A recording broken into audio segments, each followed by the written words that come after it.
Breaking news Agra. आज दिनांक 23 फरवरी 2025 को राज्य विद्युत परिषद जूनियर इंजीनियर संगठन शाखा आगरा एवं तकनीकी कर्मचारी एकता संघ द्वारा संयुक्त रूप से विद्युत सुधार गोष्ठी का आयोजन मुख्य अभियंता कार्यालय आगरा क्षेत्र आगरा के प्रांगण में किया गया, जिसमें प्रमुख बिंदु विद्युत विभाग के निजीकरण मुख्यतः पूर्वांचल विद्युत वितरण निगम लिमिटेड एवं दक्षिणांचल विद्युत वितरण निगम लिमिटेड के निजीकरण का विरोध प्रदर्शन रहा एवं इसमें सभी वक्ताओं द्वारा बताया गया कि निजीकरण होने के बाद किस प्रकार उत्तर प्रदेश के गरीब किसान भाइयों को महंगी दरों पर विद्युत आपूर्ति की जाएगी। जिस प्रकार महाराष्ट्र, उड़ीसा, गुजरात अन्य प्रदेशों में जहाँ पर निजीकरण पूर्व में किया जा चुका है, विद्युत महंगी दरों पर दी जा रही है। किसान भाइयों को नलकूप का मुफ्त मिलने वाला लाभ समाप्त कर दिया जाएगा। सरकार चाहती है कि धीरे धीरे आरक्षण को समाप्त कर दिया जाए और इसी क्रम में सरकार सभी सरकारी संस्थाओं को धीरे धीरे बेच रही है, क्योंकि निजी कंपनियां कहीं भी आरक्षण का लाभ नहीं देती है। तो जो भी सरकारी कंपनी बिकेगी, जिसका निजीकरण किया जाएगा, उसमें आरक्षण स्वतः समाप्त हो जाएगा। किसी प्रकार का लाभ किसी गरीब को नहीं मिलेगा। अमीरों की सत्ता अमीरों के हाथ में रहेगी और अमीर अधिक अमीर होता जाएगा, गरीब व्यक्ति और गरीब होता चला जाएगा। जो व्यक्ति आज 3 रुपये यूनिट का भुगतान नहीं कर पा रहा है, वह उड़ीसा और महाराष्ट्र की तर्ज पर 14 रुपये यूनिट का भुगतान कैसे करेगा, ये भी एक यक्ष प्रश्न है। किसी भी प्रदेश में निजीकरण होने के बाद किसी प्रकार का कोई आमूलचूल परिवर्तन नहीं किया गया। जो व्यवस्थाएं सरकारी कंपनियां चल रही थी, वही व्यवस्थाएं अभी चल रही है, उससे भी बदतर हालत हो गए हैं।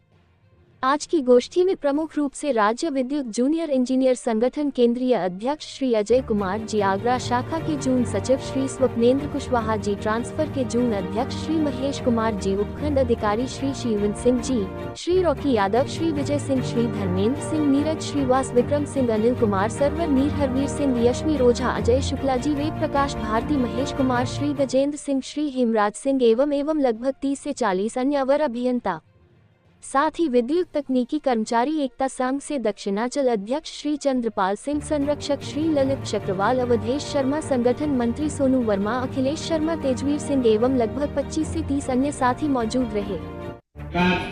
आज लगभग 88-89 दिन हो गए। 25 नवंबर को अचानक हमारे चेयरमैन साहब को सपना आता है कि अब वो विभाग चला नहीं सकते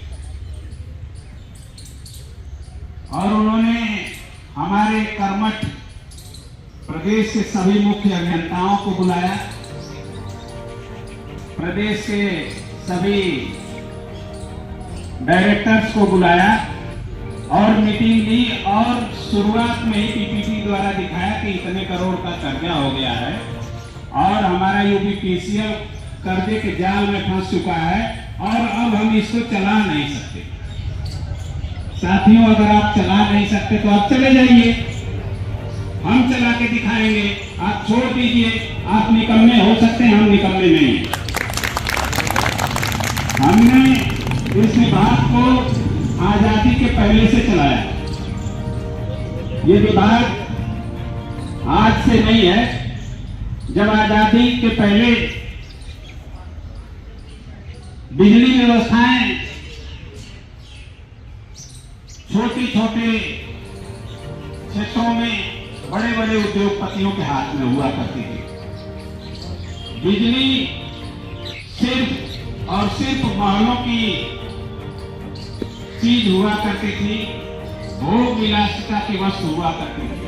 लेकिन जब हमारा देश आजाद हुआ तो हमें लगा कि बिजली आम उपभोक्ताओं के लिए, आम जनता के लिए आवश्यक वस्तु हो सकती है। इसको आम पब्लिक तक पहुंचाना है। तमाम योजनाएं लाई गई। जब देश में कोई संसाधन नहीं थे, फिर भी देश की सरकारों ने पूरी देश के हर कोने में बिजली व्यवस्था पहुंचाने का प्रयास किया। जितने निजी घराने के बिजली घर थे, जितने निजी घराने की वितरण व्यवस्थाएं थी, सबको एकीकृत किया गया और हर राज्यों के तहत एक विद्युत बोर्ड का गठन किया गया।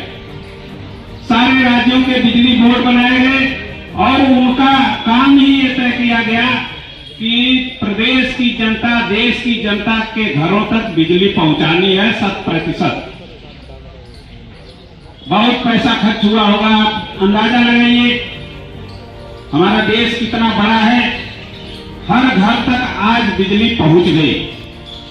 जब हमने सरकारी पैसे को लगा करके, जनता के पैसे को लगा करके हर घर में बिजली पहुंचा दी, हर घर में मीटर लगा दिया, अब हमारी व्यवस्थाएं दुरुस्त हो गई, तब हमारे देश के कुछ उद्योगपतियों की दृष्टि हमारे विभाग पे पड़ गई।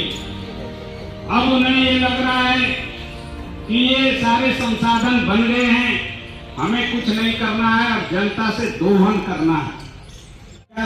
इस तरह से टैक्सी बुक करने के लिए अब ये कंपनियां किस स्तर से जनता का दोहन करती हैं?